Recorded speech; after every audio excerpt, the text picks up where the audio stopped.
नमस्कार, मैं Shivakant Shukla scholar with Shivakant YouTube के प्लेटफॉर्म पर आप सभी का स्वागत करता हूं। जैसा कि आप लोगों के सामने लिखा हुआ है, बोर्ड पर देखिएगा, क्लास 10 साइंस और वो फिजिक्स का है। और फिजिक्स में हम लोग पढ़ रहे थे प्रकाश का परावर्तन तथा अपवर्तन टॉपिक। और उसके बाद में हमने उस पहले लेक्चर में आपको बताया था प्रकाश क्या है, प्रकाश के गुण क्या क्या है, प्रदीप्त वस्तुएं क्या है, अप्रदीप्त वस्तुएं क्या है, प्रकाशीय माध्यम क्या है। और उसके बाद में आपको प्रकाश का परावर्तन बताया गया था, अभिसारी अपसारी समांतर बताया गया था, किरण पुंज बताया गया था। ये सारी चीजें पिछली क्लास में आप लोगों को प्रोवाइड करवाई गई थी। आप लोग जाकर के अगर इस टॉपिक को ढंग से समझना है तो पहले जाइए, पहला लेक्चर देखिए और उसके बाद यहाँ आइएगा। बेटा, साइंस की क्लास आज हम कई दिनों के बाद ला पा रहा हूँ। कारण क्या है कि कई क्लासेस और कई सब्जेक्ट की जिम्मेदारी हमारे ऊपर है। जैसे 9 से लेकर के 12 तक, अभी हमने 10 से लेकर के और 12 तक के कुछ ना कुछ कंटेंट उपलब्ध करवा दिए हैं। 9 की क्लास उपलब्ध नहीं हो पाई है, लेकिन 9 को बच्चों को भी आप लोग जोड़िए। 1-2 दिन में उनकी भी क्लासेस आप लोगों को अपलोड होने लगेगी। और कुछ ही दिनों में मैं आप लोगों के सामने लाइव आऊंगा और लाइव आने के बाद आपकी जो समस्याएं होंगी सीधे तौर पर उसको सॉल्व की जाएंगी। तो आप लोग बने रहिए हमारे साथ और आइए हम देखते हैं प्रतिबिंब क्या है। तो बेटा, प्रतिबिंब जानते हैं। जैसे मान लीजिए आप लोग जब कोई दर्पण लेते हैं, कोई दर्पण वगैरह लेते हैं और उसमें जो आपकी जो आकृति बनती है, आपकी क्या आकृति बनती है, वही आपकी क्या है, प्रतिबिंब है ना। लेकिन प्रतिबिंब का अगर हम देखें विज्ञान के रूप से परिभाषा क्या होगी, तो प्रतिबिंब क्या है कि जैसे मान लीजिए कोई वस्तु है, अब किसी वस्तु से किरणें चलेंगी। प्रतिबिंब बनता कैसे है, किसी वस्तु से किरणें चलेगी और चलने के जब चलेंगी तो वहां पर कोई परावर्तक तल होगा या अपवर्तक तल होगा। तो परावर्तक तल या अपवर्तक तल से प्रकाश का परावर्तन या अपवर्तन होगा। अब जब प्रकाश का परावर्तन या अपवर्तन होगा तो वो किरणें जा करके कहीं ना कहीं मिलेंगी और जिस बिंदु पर मिलेंगी वही वस्तु का क्या होगा, प्रतिबिंब होगा। यानी कि चलिए भाई देखते हैं कि किसी वस्तु से चलने वाली प्रकाश की किरणें, किसी वस्तु से चलने वाली प्रकाश की किरणें परावर्तन या अपवर्तन के पश्चात दर्पण में परावर्तन होगा और लेंस में अपवर्तन होगा। परावर्तन या अपवर्तन के पश्चात जिस बिंदु पर मिलती है या मिलती हुई प्रतीत होती है उस बिंदु को हम वस्तु का प्रतिबिंब कहते हैं। फिर से सुनिएगा, किसी वस्तु से चलने वाली प्रकाश की किरणें परावर्तन या अपवर्तन के पश्चात जिस बिंदु पर मिलती हैं या मिलती हुई प्रतीत होती है उस वस्तु को हम क्या कहते हैं, प्रतिबिंब कहते हैं। अब चलिए भाई, प्रतिबिंब 2 प्रकार का होगा। एक होगा आपका वास्तविक प्रतिबिंब और एक होगा आभासी प्रतिबिंब। एक होगा रियल इमेज और एक होगा वर्चुअल इमेज। तो रियल इमेज क्या है कि किसी वस्तु से चलने वाली प्रकाश की किरणें, किसी वस्तु से चलने वाली प्रकाश की किरणें परावर्तन या अपवर्तन के पश्चात जिस बिंदु पर वास्तव में मिलती हैं, जिस बिंदु पर वास्तव में मिलती हैं उसे हम उस वस्तु का क्या कहते हैं, वास्तविक प्रतिबिंब कहते हैं। और आभासी प्रतिबिंब क्या है, वर्चुअल इमेज क्या है कि किसी वस्तु से चलने वाली प्रकाश की किरणें परावर्तन या अपवर्तन के पश्चात जिस बिंदु पर मिलती हुई प्रतीत होती हैं, जिस बिंदु पर मिलती नहीं है लेकिन लग रहा है कि मिलती हुई क्या हो रही है, प्रतीत हो रही हैं, उसे उस वस्तु का क्या कहते हैं, आभासी प्रतिबिंब कहते हैं। ठीक है बेटा, चलिए भाई, तो अब आप अपने बोर्ड पर भी देख लीजिए प्रतिबिंब की परिभाषा, वास्तविक प्रतिबिंब की परिभाषा और आभासी प्रतिबिंब की परिभाषा आपके बोर्ड पर भी प्रदर्शित है। और यह ना समझ में आए तो आप कमेंट करके बताना है कि सर मुझे फला टॉपिक नहीं समझ में आया, फला डिफिनेशन नहीं समझ में आया, या कहीं कोई सुझाव हो तो उसे भी आप कमेंट बॉक्स में या हमारे पर्सनल नंबर 9838772230 पर आप SMS भेज सकते हैं, कॉल कर सकते हैं। ठीक, और यही हमारा व्हाट्सएप नंबर भी है। और फेसबुक पर भी आप शिवाकांत शुक्ला के नाम से आप मुझे फॉलो कर सकते हैं, क्योंकि हमारी फ्रेंड लिस्ट जो है वो काफ़ी अधिक हो गई है, 5000 से एबव हो गई है। तो मैं आप लोगों का फ्रेंड रिक्वेस्ट नहीं स्वीकार कर सकता हूं, लेकिन आप मुझे फॉलो करेंगे तो हमसे जो जुड़ी हुई जानकारियां होंगी वो आप तक पहुंचती रहेंगी। तो आप फेसबुक पेज पर जाइए और शिवाकांत शुक्ला को फॉलो कीजिए, तो आपको वहाँ पर सारे रिलेटेड क्लासेस की जानकारी आपको मिलती रहेंगी। और मैं फेसबुक पर भी लाइव आता हूँ, हमारी कुछ क्लासेस फेसबुक लाइव पर भी उपलब्ध हैं, आप जाकर के वहाँ भी देख सकते हैं। तो चलिए भाई आइए हम देखते हैं। तो बेटा जैसे लिखा है प्रतिबिंब, तो प्रतिबिंब है किसी वस्तु से चलने वाली प्रकाश की किरणें परावर्तन या अपवर्तन के पश्चात जिस बिंदु पर मिलती हैं या मिलती हुई प्रतीत होती हैं उसे उस वस्तु का प्रतिबिंब कहते हैं। ध्यान रखिए, किसी वस्तु से चलने वाली प्रकाश की किरणें परावर्तन या अपवर्तन के पश्चात जिस बिंदु पर मिलती हैं या मिलती हुई प्रतीत होती हैं उसे उस वस्तु का क्या कहते हैं? प्रतिबिंब कहते हैं। प्रतिबिंब बेटा दो प्रकार के होते हैं, एक होता है आपका वास्तविक प्रतिबिंब जिसको हम रियल इमेज कहते हैं। अब रियल इमेज की परिभाषा क्या है कि किसी वस्तु से चलने वाली प्रकाश की किरणें परावर्तन या अपवर्तन के पश्चात जिस बिंदु पर वास्तव में मिलती हैं उसे उस वस्तु का वास्तविक प्रतिबिंब कहते हैं। हाँ फिर से सुनिएगा, किसी वस्तु से चलने वाली प्रकाश की किरणें परावर्तन या अपवर्तन के पश्चात जिस बिंदु पर वास्तव में मिलती हैं उसे उस वस्तु का वास्तविक प्रतिबिंब कहते हैं। अब बेटा आभासी प्रतिबिंब की परिभाषा आपको घर से नोट्स में लिख लेना है। क्या जहां यहाँ मिलती है तो आभासी प्रतिबिंब में क्या होगा, इसी जो खाली स्थान छुटा हुआ है इसी में आपको लिख देना है मिलती हुई प्रतीत होती है। आभासी प्रतिबिंब में क्या लिखेंगे? मिलती हुई प्रतीत, और ये वास्तव से घटा देंगे। ठीक है। अब आभासी प्रतिबिंब की परिभाषा क्या होगी? किसी वस्तु से चलने वाली प्रकाश की किरणें परावर्तन या अपवर्तन के पश्चात जिस बिंदु पर मिलती हुई प्रतीत होती है उसे उस वस्तु का आभासी प्रतिबिंब कहते हैं। ठीक है। और वास्तविक प्रतिबिंब को ही पर्दे पर प्राप्त किया जा सकता है, आभासी प्रतिबिंब को पर्दे पर प्राप्त नहीं किया जा सकता है। समझ रहे हैं? और जब प्रतिबिंब वास्तविक बनेगा तो सदैव उल्टा बनेगा, और जब प्रतिबिंब आभासी बनेगा तो सदैव सीधा बनेगा। ध्यान दीजिएगा, जब प्रतिबिंब वास्तविक बनेगा तो सदैव उल्टा बनेगा, और जब प्रतिबिंब आभासी बनेगा तो सदैव सीधा बनेगा। ठीक है। तो इस तरह से आप लोग आभासी प्रतिबिंब की जब डिफिनेशन लिख लीजिएगा तो आप कमेंट कर दीजिएगा कि यस सर मैंने आभासी प्रतिबिंब की परिभाषा अपने आप लिख लिया है। तो मैं समझूंगा कि आप पूरी तन्मयता के साथ इस क्लास को देखते हैं और अपने भविष्य को संवारने में अपने आप को समर्पित किए हुए हैं। और निश्चित रूप से इस समय जो अपने आप को पढ़ाई पर लगा देगा, देखिएगा वो एक दिन जब परीक्षा होकर रिजल्ट आएगी तो उसका रिजल्ट बहुत ही शानदार होगा और आप प्रत्याशित सफलता उसको मिलेगी। तो आज ही से लग जाइए और पढ़ाई प्रारंभ कर दीजिए, नहीं तो फिर भविष्य आपका चौपट हो जाएगा। और इसीलिए मैं भी प्रयासरत हूँ कि आपका भविष्य संवर सके, इसीलिए बेटा मैं 2 बजे रात को क्लास लेता हूँ। दिन में फुर्सत नहीं मिल पाती है, या कुछ साइनिंग वगैरह यहाँ कोचिंग में साइनिंग वगैरह की समस्या हो जाती है, मतलब चमक वगैरह बोर्ड पर आने लगती है, इस वजह से मैं दिन में क्लास नहीं ले पाता हूँ। तो मैं क्लास रात में लेता हूँ और आप लोगों को एक क्लास उपलब्ध करवाता हूँ। और बाहर से मैंने एडिटर बुलाया है, वो क्लास एडिट करता है, तब जाकर के आपके सामने क्लास उपस्थित हो पाती है। तो इस वजह से आप लोग इसको ज़्यादा से ज़्यादा शेयर करें कि मैं आपके लिए परिश्रम कर रहा हूँ। ज़्यादा से ज़्यादा लोगों को बताएं और लाइक कर दिया करें। अगर आपको वीडियो पसंद आया करे, ना पसंद आए तो कोई बात नहीं, आप डिसलाइक कर सकते हैं। लेकिन अगर यदि आपको क्लास पसंद आ रही है, अपने दिल पर हाथ रखिए और सोचिए कि क्लास हमको अच्छी लग रही है कि नहीं। अगर अच्छी लग रही तो लाइक करें, कमेंट करें और शेयर करें। अब हम आगे देखेंगे। तो बेटा अब हम देखेंगे दर्पण। दर्पण क्या है? दर्पण को इंग्लिश में मिरर भी कहते हैं। दर्पण वही है ना जिसमें हम लोग अपना चेहरा देखते हैं। सुबह उठते होंगे चेहरा देखते होंगे, तैयार होकर के कहीं बाहर निकलना है तो चेहरा देखते होंगे, है ना। इस समय तो कहीं निकल नहीं पाते होंगे, लेकिन निकलिएगा भी नहीं, क्योंकि बाहर कोरोना का बहुत बड़ा खतरा है। आप लोग घर में ही रहिए और घर में ही रह करके पढ़ाई कीजिए। मैं आप लोगों के लिए इसी प्रयास से मैंने तमाम खर्चे किए हैं कि आपको घर पर बैठकर निःशुल्क क्लास मिल सके।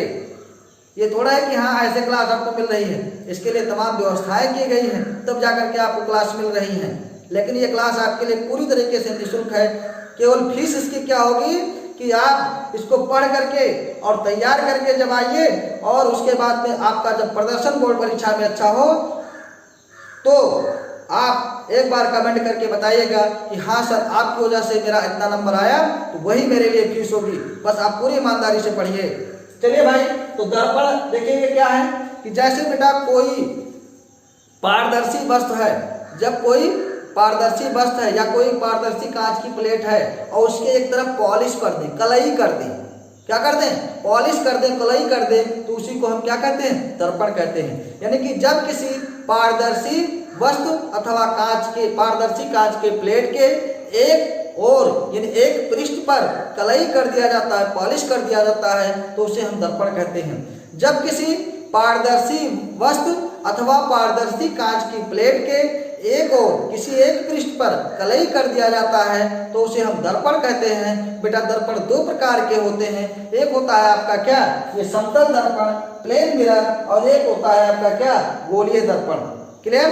एक होता है आपका समतल दर्पण और एक होता है गोलीय दर्पण। बेटा गोलीय दर्पण भी दो प्रकार के होते हैं, एक होता है अवतल दर्पण जिसको हम कॉनकेव मिरर कहते हैं, और एक होता है उत्तल दर्पण जिसको हम कॉन्वेक्स मिरर कहते हैं।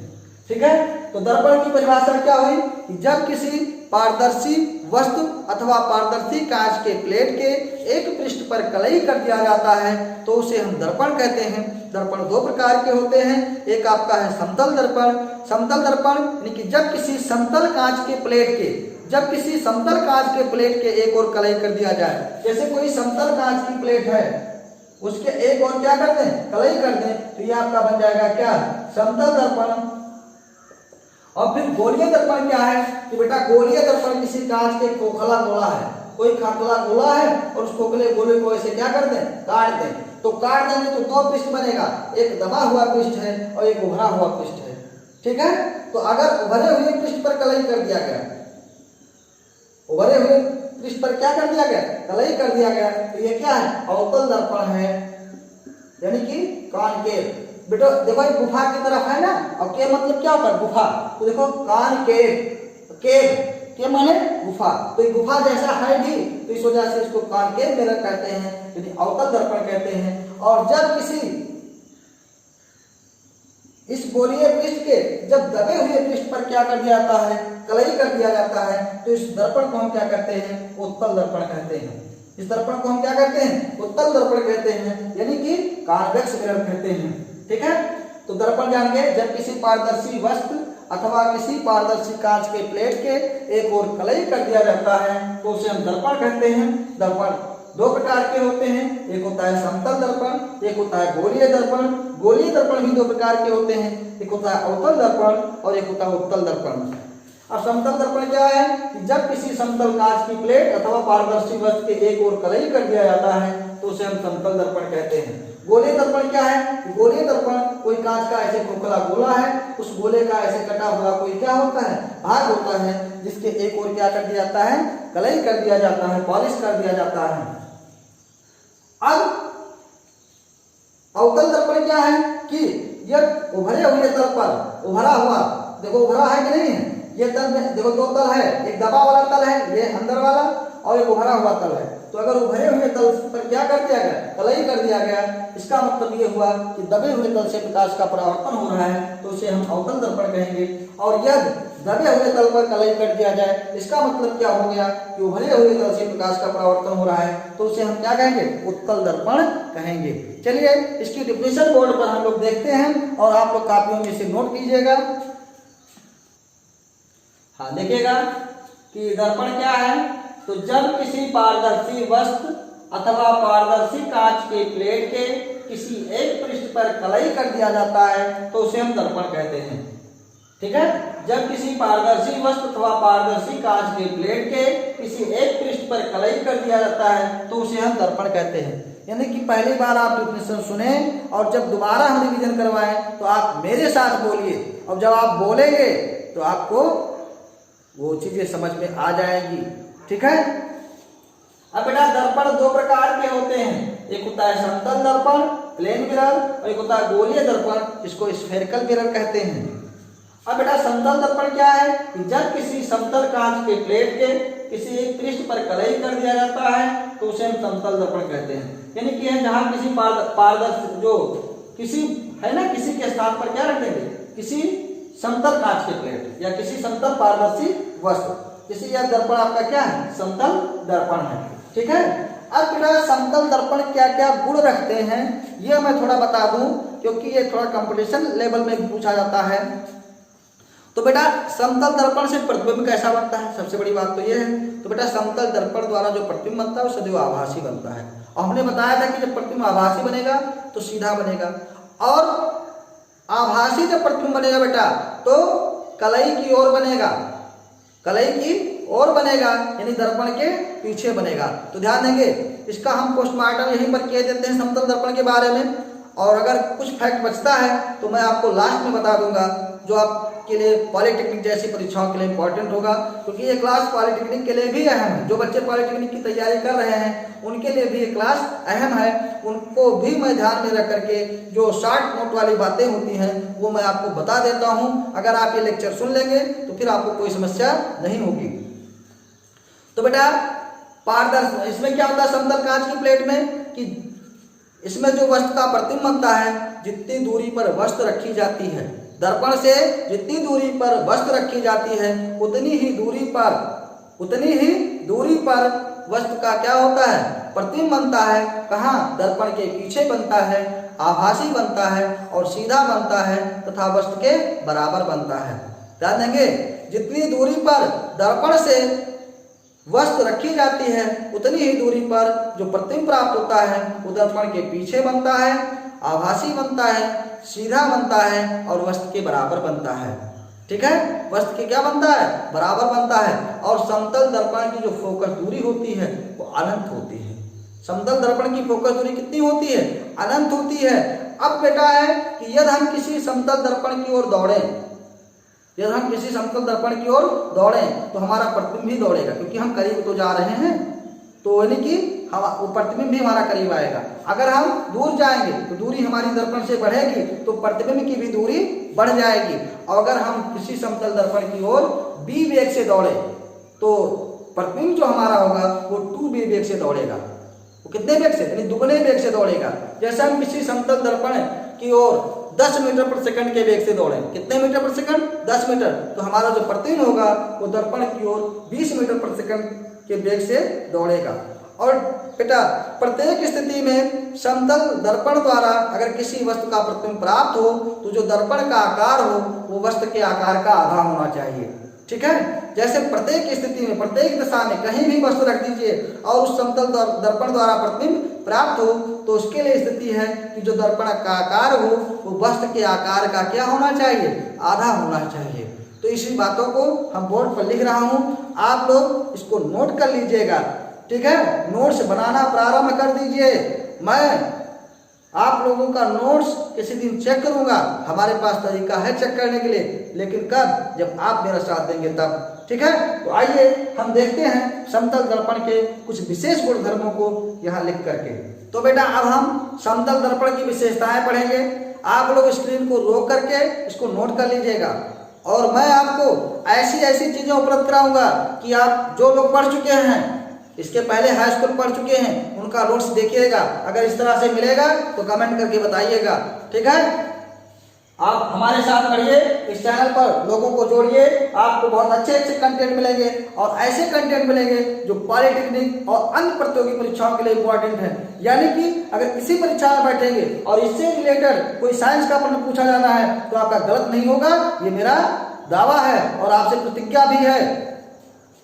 बेटा समतल दर्पण की विशेषताएं, तो पहला है समतल दर्पण की फोकस दूरी अनंत होती है। बहुत ही इंपॉर्टेंट बात है, हर बहुविकल्पीय में कई साल ये प्रश्न पूछा गया है कि समतल दर्पण की फोकस दूरी कितनी होती है, अनंत। आगे हम फोकस दूरी का भी जिक्र करेंगे।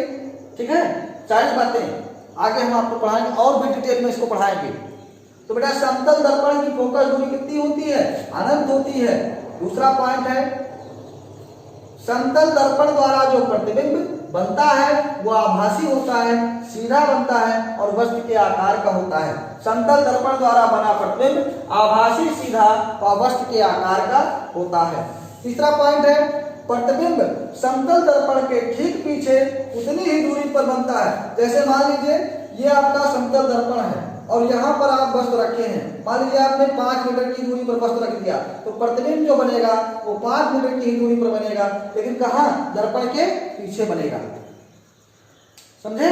तो प्रतिबिंब समतल दर्पण के ठीक पीछे उतनी ही दूरी पर बनता है जितनी दूरी पर वस्तु दर्पण के सामने स्थित होती है। जितनी दूरी पर वस्तु है दर्पण से उतनी ही दूरी पर प्रतिबिंब बनेगा। फिर है समतल दर्पण से बना प्रतिबिंब पार्श्व उत्क्रमित होता है। पार्श्व समझ लीजिए है ना, लेटरल रिवर्स क्या है, तो बेटा जैसे समतल दर्पण के सामने खड़े हुए हम, तो बायां भाग दाहिने भाग की ओर दिखाई देगा और दायां भाग बाएं भाग की ओर दिखाई देगा। ठीक है? जैसे मान लीजिए आप कुछ इस कान में पहने हैं, तो जब पार्श्व उत्क्रमण होगा तो आपको लगेगा इस कान में आप पहने हैं। ठीक है? माने बायां भाग दाएं भाग की ओर और दायां भाग बाएं भाग की ओर। ठीक बेटा? फिर है समतल दर्पण का रेखीय आवर्धन एक होता है। मैं आगे रेखीय आवर्धन की भी चर्चा करूंगा, लेकिन ये जान लीजिए क्योंकि आप इस समय नोट्स बना रहे हैं और ये बातें अगर समतल दर्पण से रिलेटेड अगर रेखीय स्थान पर होगी तो ज्यादा सही रहेगा। मैं आपको रेखीय आवर्धन सारी चीजें बताऊंगा। तो समतल दर्पण का रेखीय आवर्धन कितना होता है? एक होता है। याद कर लीजिए, ये भी बात बहुत ही इंपॉर्टेंट है, ये भी पूछ लिया जाता है। और बेटा ये सबसे इंपॉर्टेंट पॉलिटेक्निक वगैरह के लिए है, मतलब पॉलिटेक्निक के लिए सारी फैक्ट है, लेकिन ये और भी इंपॉर्टेंट है। व्यक्ति का आकार, व्यक्ति का पूरा प्रतिबिंब दिखाई देने के लिए समतल दर्पण की जो न्यूनतम लंबाई है, कम से कम लंबाई है, वो वस्तु की आधी होनी चाहिए। ज्यादा लंबाई का कोई फैक्ट नहीं है, लेकिन जो कम से कम लंबाई, इससे अगर कम लंबाई होगी तो किसी व्यक्ति का पूरा प्रतिबिंब नहीं दिखाई देगा। जैसे हमारा प्रतिबिंब आप इसमें देख रहे हैं, लेकिन कुछ ही भाग है ना, तो क्या होगा, अगर इसका आकार जो होगा हमारे आकार का आधा होता तो पूरा दिखाई देता प्रत्येक स्थिति में। अभी हम डिस्टेंस चेंज करेंगे तो प्रतिबिंब हमारा पूरा आ जाएगा, लेकिन इस पोजीशन पर जहां पर हमारा कैमरा रखा हुआ है उस पोजीशन से हमारा पूरा प्रतिबिंब नहीं बन रहा है। ठीक है? तो अब बेटा व्यक्ति का पूरा प्रतिबिंब दिखाई देने के लिए समतल दर्पण की जो न्यूनतम लंबाई होनी चाहिए वो वस्तु की आधी होनी चाहिए। और बेटा क्या है कि अगर हम किसी दर्पण की ओर v वेग से दौड़े, कितने वेग से? v वेग से, तो हमारा प्रतिबिंब 2v वेग से करीब आएगा। अगर हम दूर जाएंगे तो प्रतिबिंब भी हमारा दूर जाएगा, तभी तो दूरियां बढ़ेंगी। ठीक है? ये चीज ध्यान रखिएगा। अगर जैसे आप पास में आएंगे दर्पण से, प्रतिबिंब भी हमारा पास आएगा, जैसे दूर जाएंगे प्रतिबिंब भी हमारा दूर जाएगा। ठीक है? ये बातें हो गई समतल दर्पण की विशेषताओं के संबंध में। कुछ बातें, कुछ चीजों के बारे में हम आगे भी स्पष्टीकरण करेंगे, उसका बिल्कुल उसको पूरा हम खोल कर रख देंगे, कोई बातें बिल्कुल छूटेगी नहीं, और उसको मैं जड़ से उखाड़ दूंगा और आपको एक एक जड़ दिखा दूंगा कि बेटा ये साइंस का यहाँ से जुड़ा हुआ है। तो आप इस चैनल पर अगर लगातार बने रहेंगे तो फिर आपकी साइंस बहुत ही अच्छी होने वाली है। आपको लगेगा कुछ ही दिनों में चित्र के माध्यम से मैं बता दूंगा कि समतल दर्पण से प्रतिबिंब कैसे बनता है। ध्यान रखिए, जैसे मान लीजिए ये आपका समतल दर्पण है और यहाँ पर क्या रखी हुई, कोई वस्तु रखी हुई है। तो वस्तु रखी हुई है तो बेटा एक किरण ऐसे चले, बिल्कुल दर्पण पर लंबवत आपतित होगी। तो जब लंबवत पर आपतित होगी तो चूंकि यही अविलंब होगा और जब आपतन कोण 0 हो जाएगा। आपतन कोण कब होता है? जैसे मान लीजिए अविलंब है और अविलंब से आपतित किरण की दिशा, यही तो आपतन कोण होता है। लेकिन अगर प्रकाश की किरणें अगर अविलंब की दिशा से ही आने लगे तो इसका मतलब आपतन कोण क्या हो जाएगा? I का मान 0 हो जाएगा, और जब I 0 होगा तो R भी 0 होगा। कहां से? परावर्तन के नियम से। तो प्रकाश किरणें ऐसे जा रही हैं तो ऐसे जाएंगे, तो चूंकि अब यही अभिलंब हो गया और यही आपतित किरण हो गया, तो जब अभिलंब ही आपतित किरण हो तो वहां पर I का मान 0 होता है। तो I जब 0 होगा तो रूल ऑफ रिफ्लेक्शन R भी 0 होगा, और जब I और R 0 हो जाएगा तो इसका मतलब जहां से किरणें आएंगी वहीं से किरणें चली जाएंगी। तो एक किरण तो आपकी ऐसे गई और एक किरण मान लीजिए यहाँ से, कोई बिंदु ऐसे मान लो, कोई भी डायरेक्शन मान सकते हैं। और जब डायरेक्शन आप बेटा मान लेंगे तो अब यहाँ से इसका रिफ्लेक्शन हो जाएगा। ऐसे तो रिफ्लेक्शन होगा, इधर तो किरणें जा नहीं सकती हैं। अब अगर देखा जाए तो ये इसका नॉर्मल हो जाएगा, ये इसका अभिलंब हो जाएगा यहाँ पर। तो ये आपका क्या हो जाएगा? ये हो जाएगा क्या? I हो जाएगा इस किरण के लिए, इस किरण के लिए I होगा, और इस किरण के लिए क्या हो जाएगा? इस किरण के लिए R हो जाएगा। है बेटा नहीं है? तो बेटा अब ये दोनों किरणें परावर्तन के पश्चात कहीं मिलेंगी नहीं। देखो परावर्तन के पश्चात कई किरणें मिल नहीं रही हैं, तो अब मिलनी चाहिए, तो इसका मतलब हम इसको पीछे बढ़ाएं। ये इस किरण को ऐसे पीछे बढ़ा दिए और इस किरण को ऐसे पीछे बढ़ा दिए। ये मान लो आई क्या है, आई, तो यही बेटा आपका क्या बन गया, प्रतिबिंब बन गया। एक किरण यहां से, इसको आभास से, क्योंकि किरणें आभास हो रही हैं, जाएंगी नहीं, आभास होगी, जाएंगी नहीं, क्या होगी, आभास होगी। जैसे आप लोग कोई चीज क्या कर लेते हैं, कहते हैं काश मैं प्रधानमंत्री होता, और प्रधानमंत्री की कुर्सी पर बैठ करके उसका आभास कर लेते हैं कि इतना पावर हो जाता है। कोई सोचता है काश मैं डीएम होता, और डीएम के पद पर वो बैठ करके आभास कर लेता है काश मेरा भी ऐसे रुतबा होता। तो आप अगर पढ़ेंगे तो एक दिन डीएम बनेंगे, प्रधानमंत्री बनेंगे, सब कुछ आप बन सकते हैं, आपका भविष्य संवर सकता है। लेकिन अभी आपको आराम नहीं करना है, अभी आपको मन लगाकर पढ़ना है। अगर अभी आप जागे तो फिर आपको कोई रोकने वाला नहीं है और आपका भविष्य बहुत ही शानदार होगा। लेकिन अभी से मन में दृढ़ संकल्प हो जाइए कि मुझे फला चीज बनना है, और उसके बाद आपको नींद नहीं आए, आपको चैन नहीं आए।